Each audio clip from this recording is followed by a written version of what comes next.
All right, so if you're ever curious as to what algicide to use, very quick overview.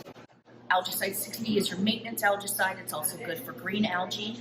Mustard Assassin is strictly for black algae, and mustard algae, which is also brown, very sandy looking. And then Vanish is great for opening if you've got a really green or black pool, or if you're trying to treat a blend of green and yellow algae. So Mustard Assassin is sodium bromide. It's a powder form of algicide. It is really good to treat mustard algae, which is very sandy and dusty. When you get near it, it poofs up into the water.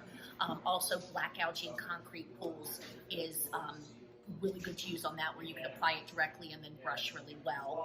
Follow the directions on the back or ask one of our staff members for an instruction sheet and for any advice.